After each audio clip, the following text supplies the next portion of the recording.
오늘 여러분들과 함께 결심에 대한 말씀, 다섯 번째, 영적 침체를 기회 삼기로, 이런 말씀을 함께 나누려고 합니다. 자, 제목이 뭐라고요? 영적 침체를 기회 삼기로. 여기에 전제되는 게 있죠. 우리들의 삶에 영적 침체가 있다. 그리고 중요한 것은 영적 침체가 올 때 그것이 우리들의 삶에 기회가 될 수 있다. 벌써 말씀은 다 끝났어요. 근데 이제 제가 설명만 하려고 합니다. 영적 침체를 극복하는 좋은 방법이 하나 있습니다. 우리들의 삶에 지금 일어나는 그 사건들, 거기에 집중하는 것이 아니라 조금 멀리 떨어져서 우리들의 삶을 바라보는 거예요. 말씀을 준비하다 보았던 예화 가운데 하나입니다. 일본 야구계에 전설과 같은 인물이 있습니다. 통산 868개의 홈런을 친 선수, 혹시 누군지 아시겠어요? 오사다 하루라고 하는 선수인데, 이 오사다 하루가, 이게 대만 출신의 선수죠. 699개의 홈런을 치고 슬럼프에 빠집니다. 한 개만 더 치면 700개가 되는데, 이 시점에서 그 초조함으로 인해서 홈런을 치지 못하고 있었어요. 아무튼 많은 야구 팬들이 그 700호 홈런 치는 걸 보고 그 공을 주우려고 야구장에 많이 오는데, 오사다 하루는 그 기대에 부응을 하지 못하죠. 밤잠을 이루지 못하고 그렇게 시간을 지나고 있을 때에 일본의 유명한 무술을 가르치는 기의 달인이 있었는데, 도헤이 코이치라는 사람이 오사다 하루에게 조언을 합니다. 앞으로 한 개를 더 치면 700개 홈런을 친다라고 생각하지 말고 101개를 치면 800개가 된다고 생각하십시오. 이 말을 듣고 오사다 하루는 그때부터 홈런을 치기 시작하고 유명한 미국의 베이비 루스의 기록을 뛰어넘게 됩니다. 저는 굉장히 좋은 인사이트를 얻었어요.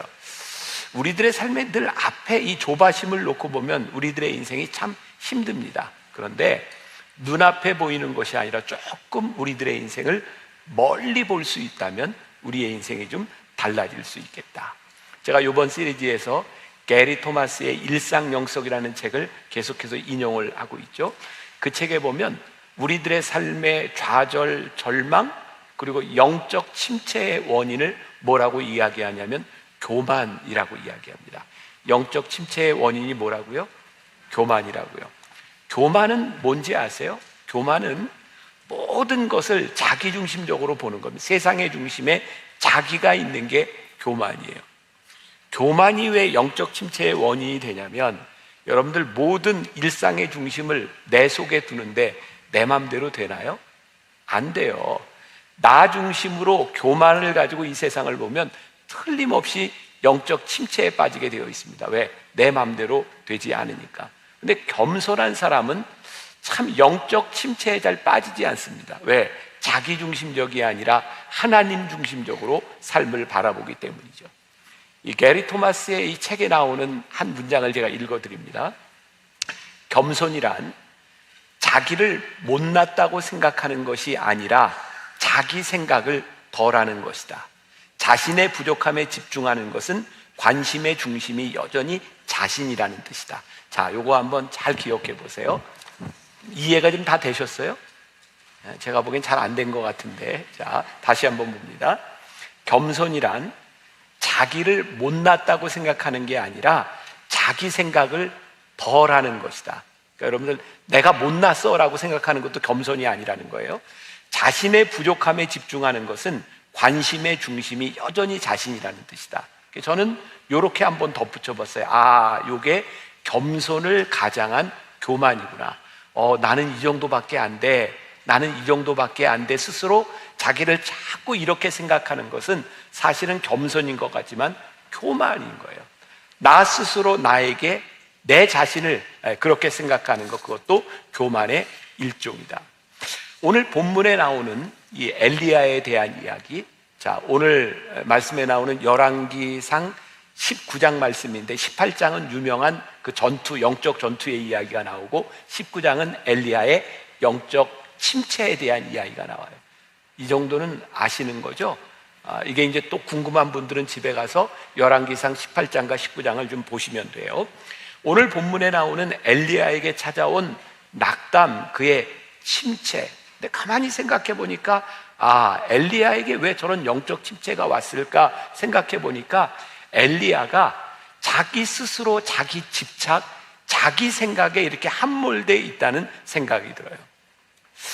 이방 선지자들과의 전쟁에서 엘리야는 굉장히 놀라운 승리를 거두었어요. 하나님이 행하신 놀라운 기사와 이적을 보았어요. 그런데 엘리야는 하나님께서 행하신 기사와 이적에만 집중하고 있는 것이 아니라 자기가 비참해 보이는 거예요. 자, 제가 이제 설명할 거예요. 우리들의 삶에 일어나는 많은 일들 가운데 우리는 하나님이 행하시는 일만 보는 것이 아니라 우리들의 비참함을 볼 때가 많이 있죠. 엘리야에게 찾아온 이 영적 침체, 깊이 그의 내면을 바라보면 하나님께서 행하신 일에 집중하고 있는 것이 아니라 아직도 그에게 채워지지 않은 인정 욕구 같은 게 있는 거예요. 아마 저를 포함해서 여기 있는 우리들 모두에게 그런 인정 욕구들이 있을 거예요. 부모에게 인정받고 싶은 욕구, 교인이라면 담임 목사에게 인정받고 싶은 욕구. 사실 이 인정 욕구가 채워지지 않으면 우리는 영적 침체에 빠져들기 시작해요. 그런데 이 영적 침체가 또 제가 말씀을 준비하며 생각해 보니까 이게 이 본질은 하나님과의 관계 속에 있구나. 하나님과의 올바른 관계 속에 들어가지 않을 때 우리는 참 열심히 살지만 영적 침체에 빠질 수 있겠다. 오늘 이 이야기를 여러분들의 삶에 잘 적용해 보세요. 그 한겨레 신문에 그 조현 기자라고 종교부 기자가 있습니다. 이 사람이 신앙의 오염물, 영적 교만이라는 글을 썼는데요. 굉장히 의미가 있어요. 20년을 한결같이 새벽 기도와 한 주 한 끼 음식을 이어가는 권사님이 있었대요. 이러한 권사님의 모습은 모든 성도들에게 귀감이 되었는데 이 권사님 마음속으로도 스스로 은근한 자부심을 가지고 있었대요. 잘 들으세요. 어느 날 새벽 몸이 몹시 피곤해서 도무지 일어날 수 없었는데 일어나지 못하는 권사님을 흔들어 깨우는 형체가 하나 있었대요. 권사님이 깜짝 놀라서 일어나서 자기를 깨우고 떠나려는 그 사람을 붙잡고 물었답니다. 새벽마다 나를 깨우는 당신은 누구십니까? 그때 그 형체가 이 권사님을 딱 바라보고 웃는데 씩 웃는데 마귀예요. 깜짝 놀랐어요. 20년 동안 나를 새벽마다 깨운 이 존재가 사탄이었던 거예요. 왜 당신이 나를 새벽마다 새벽 기도에 빠지지 말라고 깨우는가 물었지만 사탄은 아무 얘기도 하지 않고 사라져 버렸어요.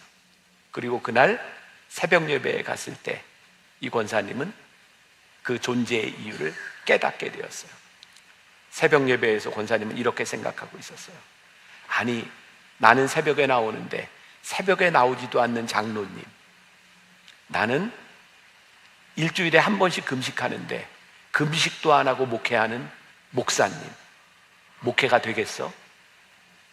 언제부터인가 20년 동안 한 번도 새벽 예배를 빠지지 않고 나왔던 이 권사님의 마음 가운데 교만이 자리 잡고 있었는데 그 교만이 이분을 영적 침체로 인도하고 있었어요.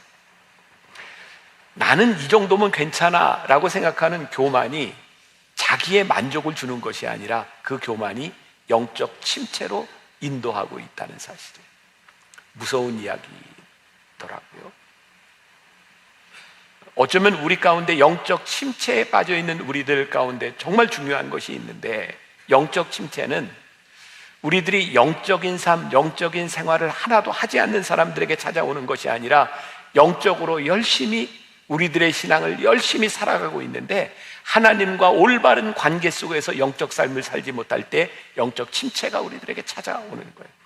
오늘 본문의 주인공인 엘리야에게 찾아온 영적 침체가 바로 그런 것이었어요. 여러분, 엘리야에게 찾아온 영적 침체, 엘리야는 850명의 이방 선지자들과 싸워서 이겼고 그는 영적인 전투를 했어요. 그는 영적인 전투에서 승리를 한 사람이었어요. 그런데 바로 그 엘리야에게 영적 침체가 찾아온 거예요. 우리들이 이 세상에서 사명자로 살아가는데 분명히 영적으로 충만한 상태, 이거 굉장히 중요한 일이에요. 850명의 사람들과 싸워서 이기기 위하여 3년 6개월 동안 비가 오지 않는 곳에 비가 오도록 하기 위하여 목숨을 걸고 싸우기 위하여 우리들은 분명히 영적으로 충만해야 돼요. 그런데 오늘 이 영적으로 충만하여 승리했던 엘리야에게 찾아온 이 영적 침체의 정체는 무엇인가? 우리가 잘 아는 이야기죠. 이 전투에서 승리한 이후에 엘리야가 저기 도망가서 로뎀나무 아래 누워서 하나님께 죽기를 구해. 하나님 됐습니다. 저 이제 그만 살아도 좋습니다. 자, 그런 말씀이죠. 여호와여 넉넉하오니 지금 내 생명을 거두시옵소서. 나는 내 조상들보다 낫지 못하니이다. 이런 영적 침체는 우리들에게 참 많이 찾아와요. 하나님, 저 됐어요. 저 할 만큼 한 것 같아요. 근데 우리들에게 찾아오는 이 영적 침체가 우리들의 삶의 영적인 삶에서 다 패배했기 때문에, 우리들이 패배자이기 때문에만 찾아오는 것이 아니라 우리들이 충분히 승리한 경험과 우리들의 삶의 영적인 간증이 있음에도 불구하고 이런 영적 침체가 우리들에게 찾아오는 거예요. 혹시 오늘 예배를 드리는, 말씀을 듣는 여러분들 가운데 이 영적 침체의 시기를 지나가는 분이 있는지 모르겠어요. 또 우리들이 구별해야 될 것이 있죠. 이게 우리들의 신체적인 어떤 기능적인 우울증에 대한 문제일 수도 있고, 그게 영적인 침체에 관한 문제일 수도 있어요. 제가 가끔 여러분들에게 묻죠. 우울증 참 무섭다고. 그죠? 우울증들 알아보신 분들이 있죠? 네, 우울증 증세가 뭐라고요? 우울한 거라고요. 근데 문제는 이유 없이 우울한 거예요. 그거는 병인 거예요. 그런데 우리들이 영적 침체가 왔을 때 왜 영적 침체가 왔는지 우리들이 알아야 이 영적 침체를 우리들이 극복할 수 있는 거죠. 오늘 엘리야는 우리들에게 굉장히 큰 위로가 됩니다. 왜냐하면 그렇게 엄청난 영적 전투에서 승리했던 엘리야에게도 영적 침체가 찾아왔으니 우리들이 신앙생활하며 살아가는데 우리들에게 영적 침체가 오는 것이 그렇게 이상한 것은 아니다. 그래서 우리들에게 위로가 돼요. 하나님은 우리를 영적 침체에 빠지도록 인도하시는 분은 아니에요. 잘 구별하세요. 하나님은 우리를 영적 침체로 인도하시는 분은 아니에요. 그러나 언제든지 우리가 영적 침체에 빠질 수 있는 약한 존재로 만드셨어요. 구별되세요? 하나님이 우리를 영적 침체로 인도하시지는 않아요. 그러나 하나님이 우리를 만드실 때 우리를 연약하게 만드셔서 저를 포함한 여러분들 중에 누구도 영적 침체에 빠질 수 있는 존재, 그 존재임을 우리들이 인정하자는 거예요. 저도 이제 목회를 꽤 오래 해온 것 같아요. 목회를 하면서 제가 깨닫게 되는 것이 있어요.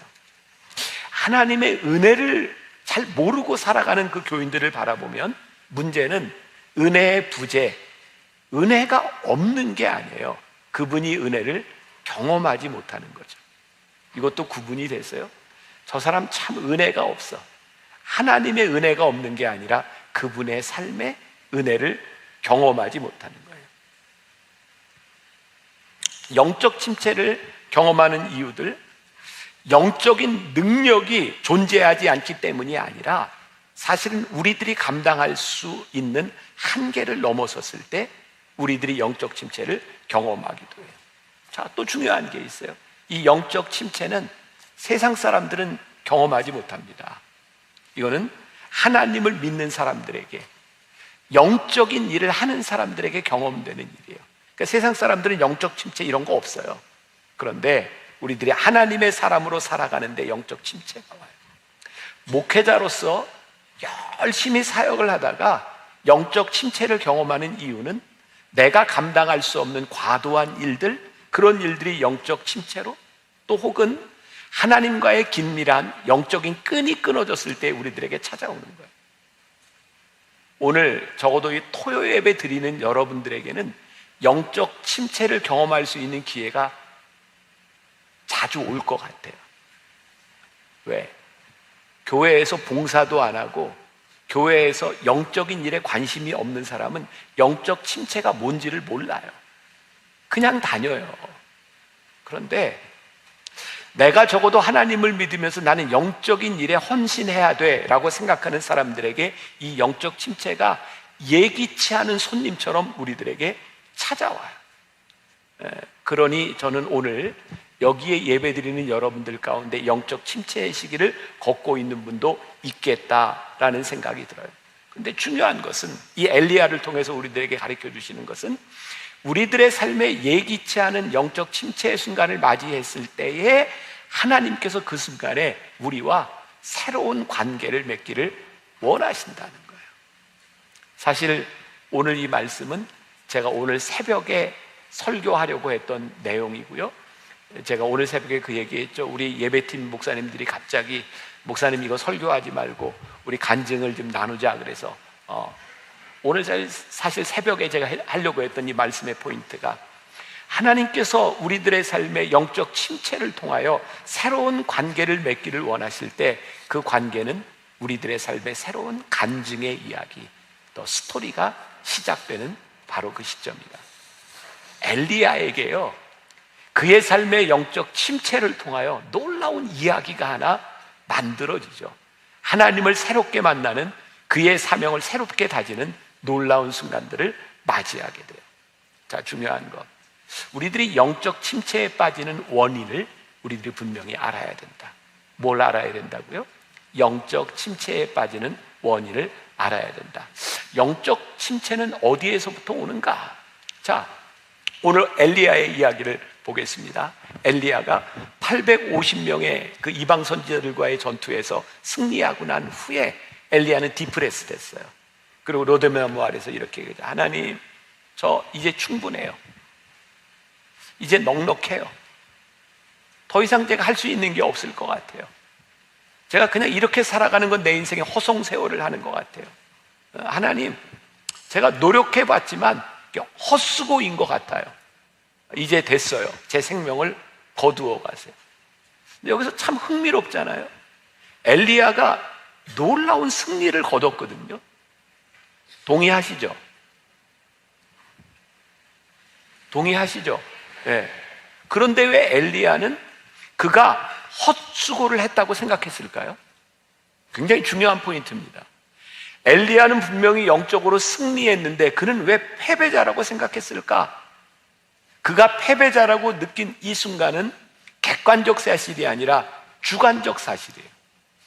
객관적으로 누가 봐도 승리했는데 그 스스로가 주관적으로 느끼기를 나는 실패했어 라고 느끼는 거예요. 이유를 생각해 보니까 엘리야의 마음속에는, 엘리야의 머릿속에는 이번 승리 850명과의 전투에서 내가 승리를 하면 어떤 일이 일어나리라?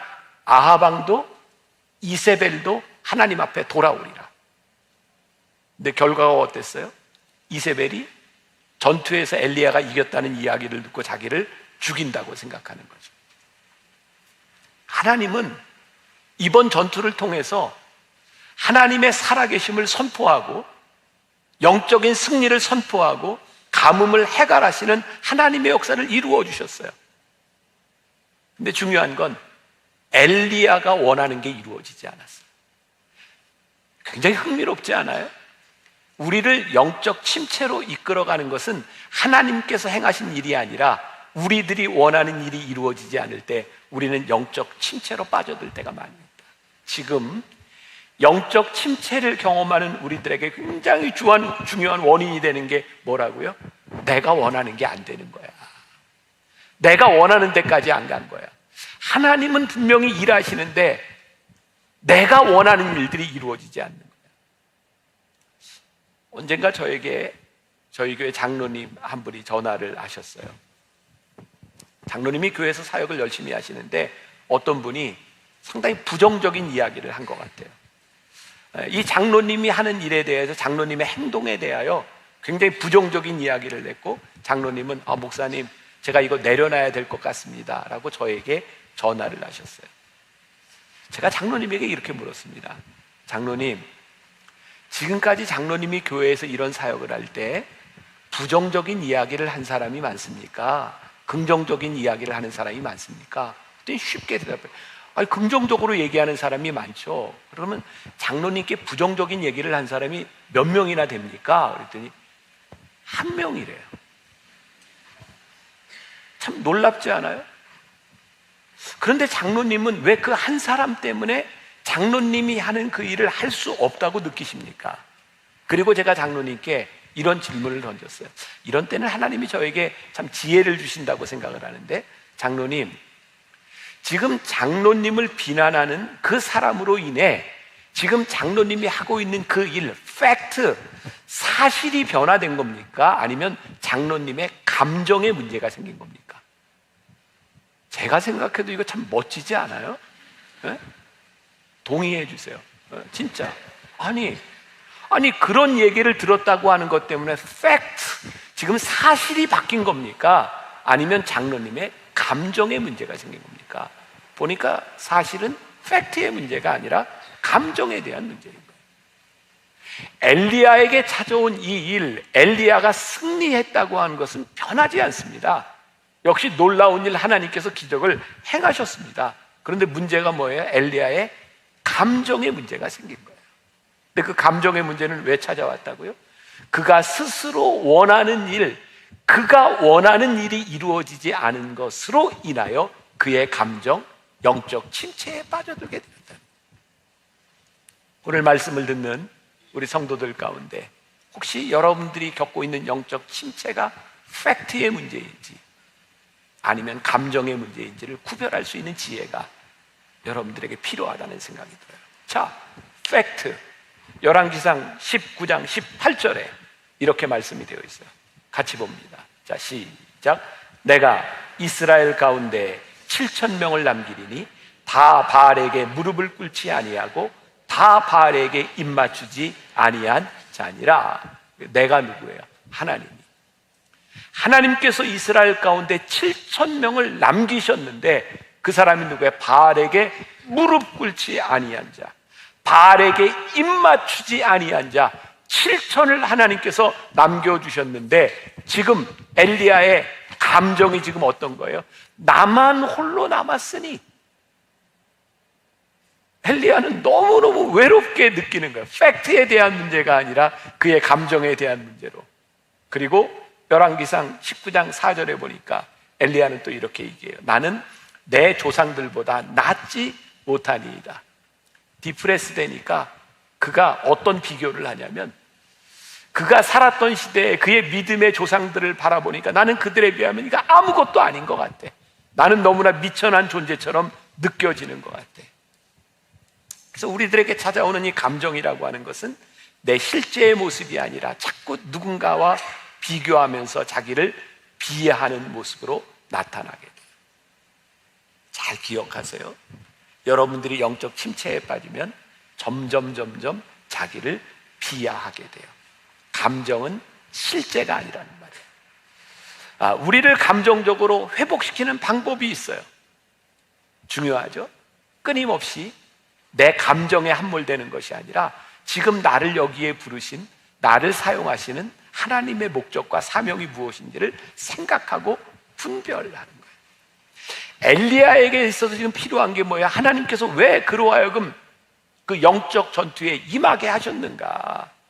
하나님은 엘리야에게 이세벨을 바꾸라고 전투에 임하도록 하신 것이 아니라 850명과 싸우라고 보내신 거예요.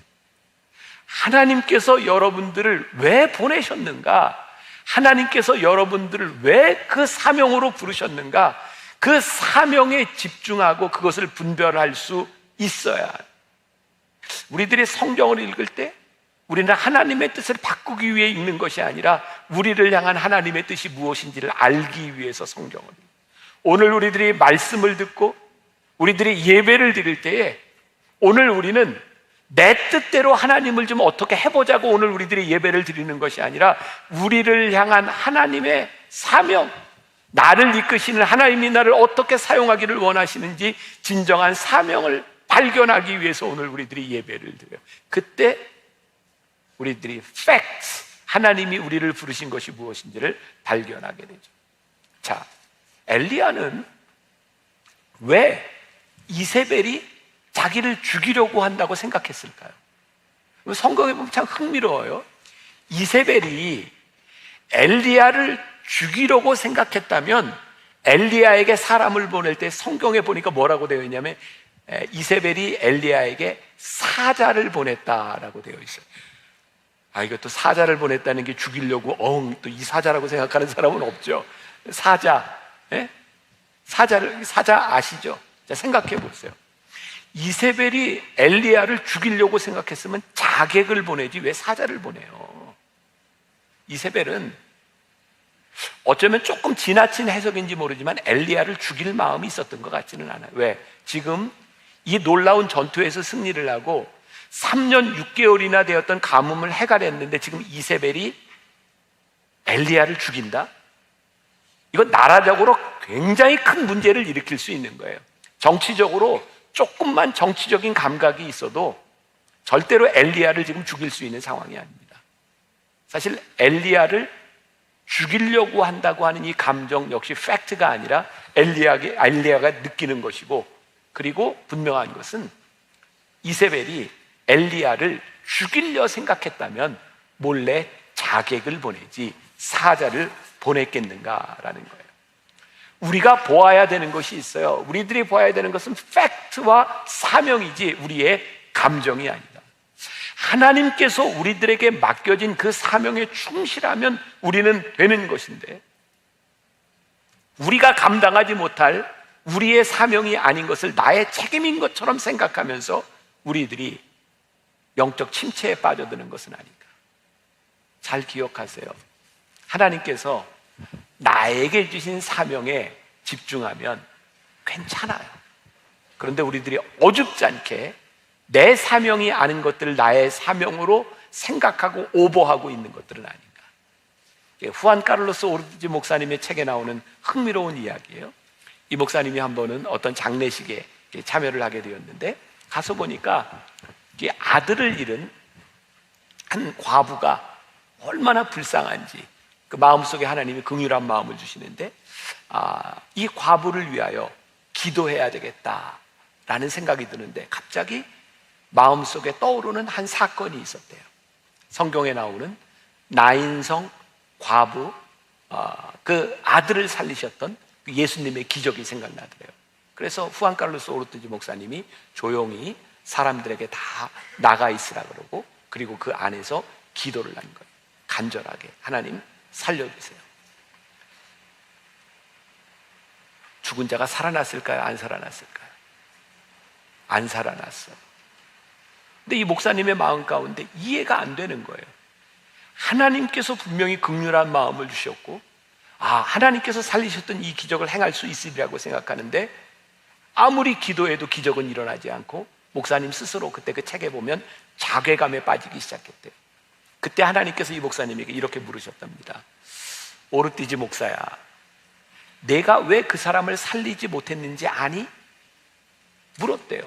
왜인가요, 주님? 그래서 하나님께서 이렇게 대답을 하셨대요. 그건 내가 너에게 사람 살리는 은사를 주지 않았기 때문이야. 너 지금 주머니에 100불 있지? 그거 주고 가. 내가 할 수 있는 걸 해. 우리들의 선함이 잘못된 것은 아니에요. 우리들이 선한 일을 하고자 하는 의도가 잘못된 것은 아니에요. 그런데 하나님께서 우리들에게 그 사명을 주시지 않았다면 그것은 우리들이 할 수 없는 거예요. 근데 굉장히 저는 중요한 포인트라고 생각하거든요. 근데 하나님께서 내 주머니에 100불 주셔서 그 과부를 불쌍히 여기면 네가 할 수 있는 걸 해. 그러면 되는 거야. 오늘 우리들에게 주신 사명, 우리들이 무엇을 해야 하는지, 하나님이 우리들에게 무엇을 원하시는지를 우리들이 분별하기 시작할 때 우리들이 영적 침체에서 벗어나기 시작해. 아마 이런 부분들은 여러분들과 같은 평신도보다 우리 목회자들에게 더 많이 느껴지는 것 같아요. 목회자들은 다 그런 꿈을 꿔요. 나는 유명한 설교가가 되고 싶어. 그래서 미국 사람들은 빌리 그레함 목사님의 설교를 많이 흉내내기도 하고, 또 예전에 한국에 있는 많은 목사님들이 막 기사와 이적을 일으켰던 조용기 목사님의 설교를 많이 흉내내기죠. 경상도 발음기죠. 있죠. 심이다, 미심이가 이런 거 있잖아요. 근데 그렇게 흉내내고 열심히 하던 목사님들이 너무너무 힘든 거예요. 왜 우리는 그렇게 열심히 해도, 우리는 그렇게 흉내를 내도 역사가 일어나지 않는 겁니까? 하나님이 분명히 이렇게 말씀하실 거예요. 너는 빌리 그레함이 아니야. 너는 조용기 목사가 아니야. 너는 너야. 오늘 우리들에게 주시는 사명이 무엇인지를 분별할 수 있는 것. 자, 말씀을 마무리해요. 영적 침체로부터 벗어나는 방법. 오늘 엘리야를 통해서 우리들이 깨닫게 되는 것, 엘리야가 이렇게 영적 침체에 빠져 있었던 그가 팩트를 보지 못하고 감정에 이렇게 함몰되어 있던 그 이유 가운데 하나가 엘리야가 참 많이 지쳐 있었던 것 같아요. 기도하는 게 얼마나 힘들었을까요? 그 영적 전투, 그 목숨을 건 전투에서 그 소의 각을 떠놓고 거기에 물을 다 채워놓고 거기에 불이 내리도록 기도할 때 그게 얼마나 힘든 그 순간들이었을까요? 아마 엘리야는 굉장히 육체적으로 힘든 그 시간들을 지나가고 있었을 것 같아요. 때때로 우리들에게, 아니 저에게 그런 고민이 들 때가 있어요. 하나님, 이 순간에 제가 죽으면 죽으리라 목숨을 걸고 이 사명을 감당해야 되는 그 순간입니까? 아니면 하나님, 저에게 쉼이 필요한 순간입니까? 근데 저는 오늘 말씀을 여러분들과 나누면서, 물론 우리의 인생에 목숨을 걸고 하나님 앞에 헌신해야 되는 순간들이 분명히 있어요. 우리들에게 찾아올 거예요. 그런데 하나님은 우리들에게 목숨을 건 헌신도 요구하시지만 올바른 우리들의 사명을 위해서 우리들에게 쉼을 허락하시고 쉼을 요구하시고 우리를 어루만지시는 분이 우리 하나님이시겠구나. 엘리야가 죽기를 구하고 로뎀나무 아래 저 광야로 도망갔을 때 하나님께서 채찍을 빼서 이놈의 새끼, 지금 네가 여기 있을 때야, 다시 나가, 이놈 새끼. 하나님이 엘리야를 그렇게 몰아내지 않으셨다. 엘리야를 어루만지시면서, 우리가 여기서 다 표현할 수, 성경에 그렇게 나와 있지 않지만 엘리야에게 그렇게 말씀하셨던 거. 엘리야야, 너 지금까지 참 훌륭하게 잘했어. 너 많이 힘들었지. 그리고 먹이시고 어루만지시고 하나님께서 엘리야를 이렇게 달래주세요.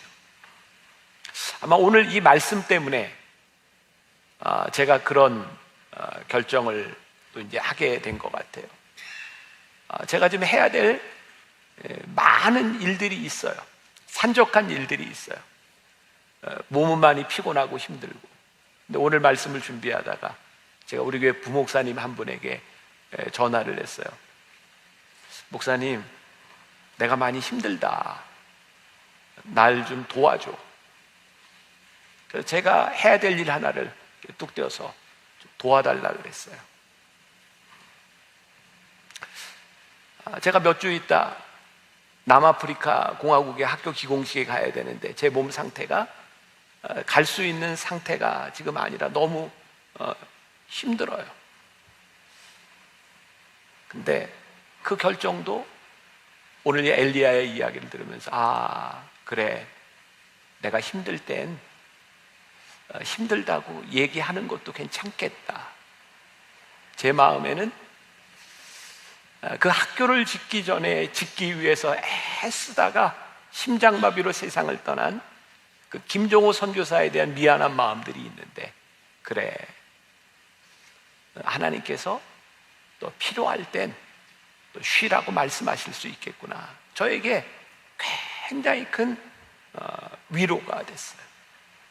그리고 이 힘들 때 엘리야가 하나님, 저 넉넉하오니 제 생명을 좀 거두어 가세요 라고 하나님 앞에 불평할 수 있었던, 하나님 앞에 그의 약함을 드러낼 수 있었던 그 엘리야를 하나님께서 그래 이렇게 다독여 주셨구나. 그러니 오늘 우리 성도들의 삶의 영적 침체 가운데 하나님 저 힘들어요, 하나님 저 고만하고 싶어요, 하나님 저 좀 어떻게 해주세요 라고 불평하는 우리들을 하나님께서 야단치시지 않고 우리를 위로하여 주실 수 있는 분이 우리 하나님이시겠구나. 그래서 오늘 여러분들을 위로하실 하나님을 또 기대하게 되고, 그리고 그 불평과 그 어려움과 그 고통의 순간 가운데서 엘리야가 세미한 하나님의 음성을 듣잖아요. 세미한 하나님의 음성, 세미한 하나님의 음성. 저에게는 그런 비유가 생각이 납니다. 우리가 막 통성으로 기도하잖아요. 시끄럽게 통성으로 기도하는데 그 통성으로 기도하는 가운데 세미한 음성이 있어요. 왠지 아세요? 통성으로 기도할 때 그 큰 소리가 주변의 소리를 다 막아요. 그래서 통성으로 기도할 때 우리는 오히려 세미한 음성을 들어요. 우리가 변화산에 올라와서 기도할 때 우리가 세미한 음성을 들어요. 왜? 우리들의 삶에 좀 복잡하고 시끄러운 것들을 다 차단하고 올라오니까 우리들이 세미한 음성을 들어요.